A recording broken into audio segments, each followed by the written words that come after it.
Bienvenue à toutes et à tous dans cette nouvelle émission. Voici les titres qui vous seront développés.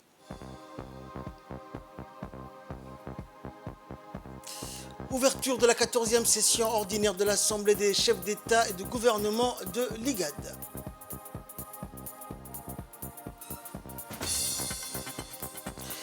Et concernant Al-Quds occupé, des centaines de Palestiniens risquent d'être expulsés de force.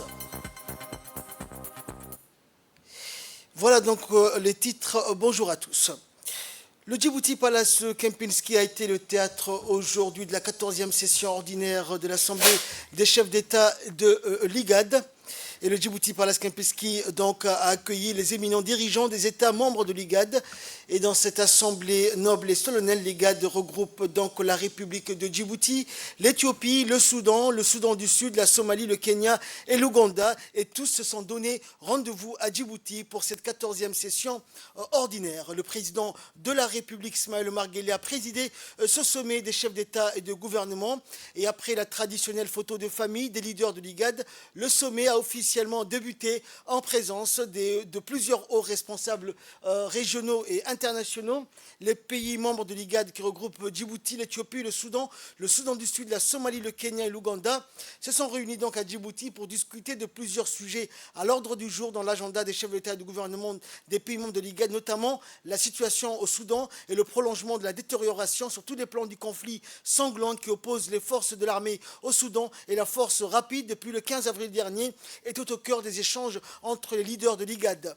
Djibouti donne une fois de plus à travers le sommet crucial de l'IGAD qu'elle a abrité ce matin la pleine mesure de sa capacité à cadrer avec le profil de plateforme privilégiée de règlement des différends qui émergent dans cette partie du monde. Outre les chefs d'État et de gouvernement des pays membres de l'IGAD, ce sommet s'est tenu ce matin en présence de nombreux hauts responsables, dont l'envoyé spécial du secrétaire général des Nations Unies pour la Corne de l'Afrique, celui de l'Union européenne, ainsi qu'un représentant de la Commission de l'Union africaine. Et Djibouti donc a abrité, rappelons-le, ce matin donc au Djibouti Palace Kempinski, la 14e session ordinaire de l'Assemblée des chefs d'État et de gouvernement des pays de l'IGAD.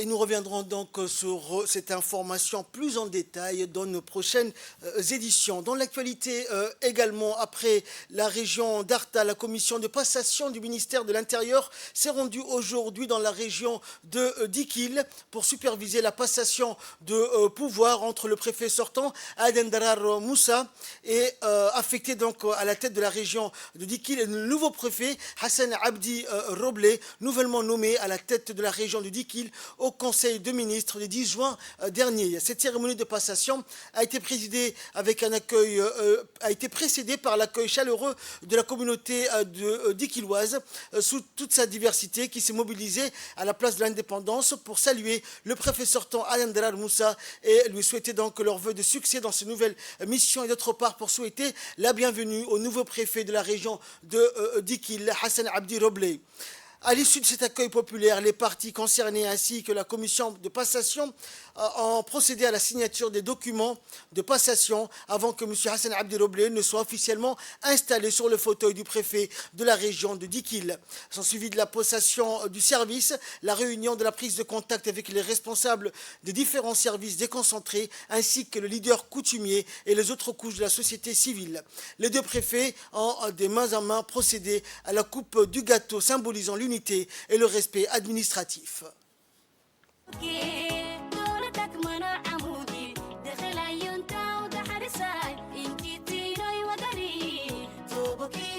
حرساي ذكرك كاي بسلوك كل شعبي عاصماي إنك تينا مفدقاي إربي بيتوبكي دولتك منع عمودي دخل أيونتا ودحرساي إنك تينا يوغري توبكي ودحرساي نانوكي نانوكي نانوكي إنك تينا حرمتي جعيلكاي جمعتي نباتاي شبابكي مدني مداي إنك تينا جنري إفكار.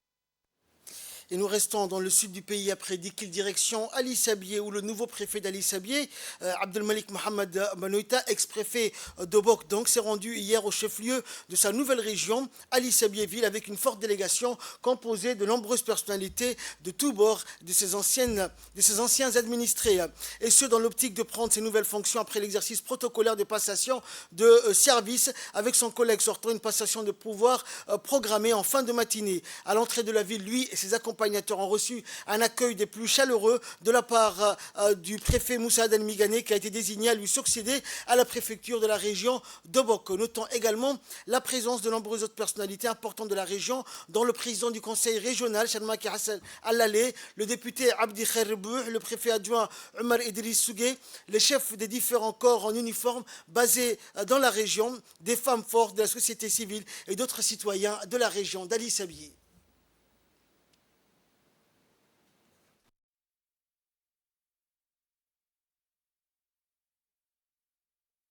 Résidence où il a été accueilli de nouveau fraternellement et chaleureusement par les officiels, des hommes et des femmes en liesse, puis il a été reçu dans la salle de réception avec la présence des hautes personnalités de la région. Dans l'actualité également, donc quelques temps après les locaux de la préfecture d'Ali Sabié qui ont abrité la cérémonie de passation de pouvoir entre le préfet sortant Moussa Adan Migane et le nouveau préfet de la région d'Ali Sabié, Abdelmalik Mohamed Benoïta, nommé récemment lors du conseil de ministres du 10 juin dernier. L'événement a été présidé par de hauts fonctionnaires du ministère de l'Intérieur, dont notamment des conseillers techniques de ce département. Cet événement solennel a vu la participation du préfet adjoint, du sous-préfet d'Ali Adé et par intérim de Hol-Hol, des chefs de corps de sécurité de la gendarmerie et de la police, des fonctionnaires et agents de la préfecture, notant également la présence sur place des responsables des services déconcentrés de l'État et de nombreux chefs coutumiers. Après les signatures protocolaires sur les nombreux documents relatifs aux différents inventaires humains et matériels en service dans la région, le préfet sortant, Moussa Adan, a invité son successeur, Abdelmalik Mohamed Benoïta, à prendre place sur le fauteuil de son bureau.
Et tout de suite, nous allons passer donc aux épreuves de baccalauréat qui se sont déroulées dans les régions de l'intérieur. Après avoir supervisé l'examen du baccalauréat au camp de réfugiés d'Ali Adé, très tôt ce matin, l'inspecteur général Ahmed Hamadou Ibrahim a conduit le préfet de la région et le président du conseil régional à faire l'immersion au lycée Arré d'Ali Sabié et au LIC d'Ali Sabié pour superviser les épreuves du baccalauréat d'enseignement général et professionnel. Notons également la présence d'une représentante du ministère délégué à la décentralisation. À Ali Sabié, le conseil régional en étroite collaboration avec la préfecture assure l'accueil, l'hébergement et la restauration des lycéens en provenance des sous-préfectures de Hol-Hol et de Ali Adé. Après le lycée Arré, les chefs de 2 départements ministériels et les membres de la délégation sont rendus au centre de restauration scolaire du MENFOP qui assure 3 repas par jour aux candidats provenant des localités rurales d'Aliadé et de Holhol. Au réfectoire de la cantine scolaire, les membres du gouvernement n'ont pas donc hésité à goûter les plats du déjeuner offerts aux futurs bacheliers pour s'enquérir de leur qualité nutritionnelle.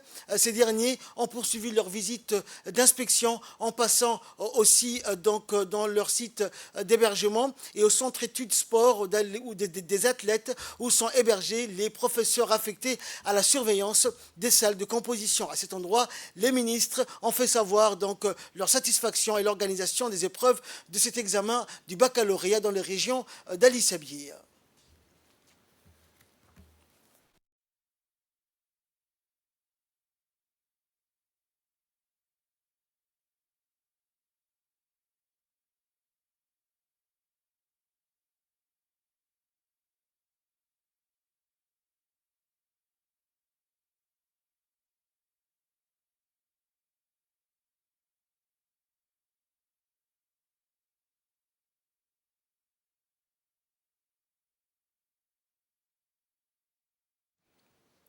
Suite à sa prise de fonction, donc hier 11 juin, le préfet de la région de Dikil, Hassan Abdi Roblé, s'est rendu dans les centres de passation du baccalauréat général et professionnel. Des épreuves écrites qui ont débuté ce matin, accompagnées d'une forte délégation. Le préfet a observé de visu le cadre réservé pour les candidats de cette session 2023. Au total, 864 élèves se sont présentés pour composer donc les épreuves écrites du baccalauréat pour cette année 2023.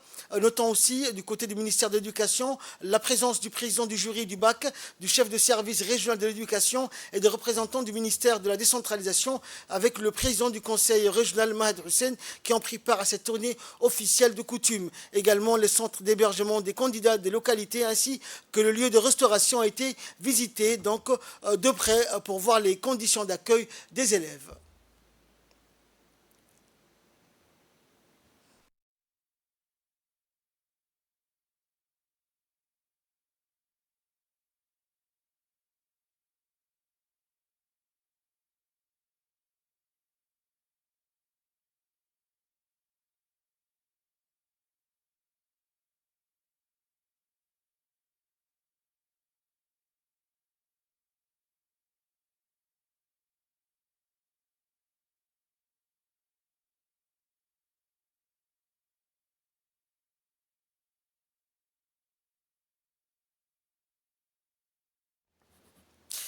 Et concernant toujours la passation des examens du baccalauréat général et professionnel, direction la ville de Tadjoura, où à l'instar des autres régions de la capitale, Tadjoura donc a accueilli donc les examens du baccalauréat qui a débuté donc hier dans les 2 centres d'examen de la région de Tadjoura et qui sont le lycée d'enseignement général et le lycée technique. Au total, 304 candidats, dont 246 candidats pour le bac général et 58 pour le bac professionnel, ont été appelés à composer les épreuves écrites de cet examen. Une délégation conduite par le préfet adjoint de la région de Tadjoura, Habib Gilani, et composée entre autres du vice-président du conseil régional et des autres personnalités de la région, ont donc visité tour à tour les 2 centres d'examen de Tadjoura. Les candidats munis de leur convocation ont été bien accueillis et les épreuves ont débuté à l'heure prévue. Les enseignants convoqués pour la surveillance et le secrétariat étaient donc tous présents et ont accompli leur travail avec abnégation et sérieux. Aucun incident n'a été signalé. Direction Obok à présent, ou à l'est de la capitale des autres régions, la composition des épreuves du baccalauréat général et professionnel a démarré hier dans la région d'Obok. Une délégation conduite par le préfet adjoint Mohamed Awad est composée du vice-président du conseil régional, de l'inspecteur régional, ont rendu visite au centre d'examen pour constater le bon déroulement des épreuves. Les membres de la délégation se sont réjouis de la décentralisation du baccalauréat initiée par le ministère de l'Éducation nationale en collaboration avec le ministère délégué à la décentralisation qui permet, ont-ils souligné, aux candidats de passer les épreuves du baccalauréat chez eux. Les intervenants ont donc remercié les 2 ministères pour cette initiative louable et qui, ont-ils précisé, a permis de pallier à toutes ces difficultés. Et enfin, direction la région, la Benjamin des régions, la région du centre du pays, la belle région d'Arta, où dans la journée d'hier a eu lieu au lycée d'enseignement général d'Arta et au lycée hôtelier d'Arta le passage des examens du baccalauréat session 2023, comme sur l'ensemble du pays, donc pour la seconde année consécutive, après la décentralisation des examens dans les régions de l'intérieur. Plus de 141 candidats sont inscrits pour le bac général du lycée d'Arta et toutes les conditions ont été réunies pour permettre à ces examens le bon déroulement.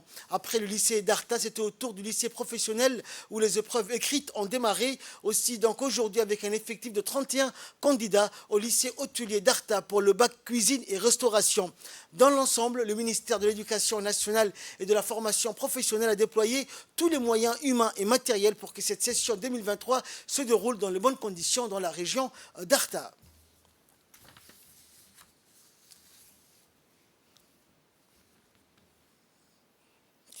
Et là, nous passons à l'actualité internationale. Al-Quds occupé, des centaines de Palestiniens risquent d'être expulsés de force. La coordinatrice humanitaire des Nations Unies pour les territoires palestiniens occupés, Lynn Hastings, a déclaré que des centaines de Palestiniens de la ville d'Al-Quds occupée risquaient d'être expulsés de force par l'occupation israélienne, a rapporté hier l'agence de presse palestinienne Wafa. La responsable onusienne a déclaré sur son compte Twitter, aujourd'hui dimanche, des membres âgés de la famille Sublaban pourraient être expulsés de leur domicile dans lequel ils vivaient depuis 1954 dans la vieille ville d'Al-Quds. Les autorités de l'occupation ont fixé une date limite hier 11 juin pour l'expulsion de la famille Sublaban de leur domicile en faveur des colons. L'Union européenne a à cet effet réaffirmé son opposition à la politique de colonisation israélienne et aux mesures prises dans ce contexte, y compris les expulsions forcées. C'est tout pour cette édition. Merci à vous de nous avoir suivis. Excellent suite de programme sur Télé Djibouti.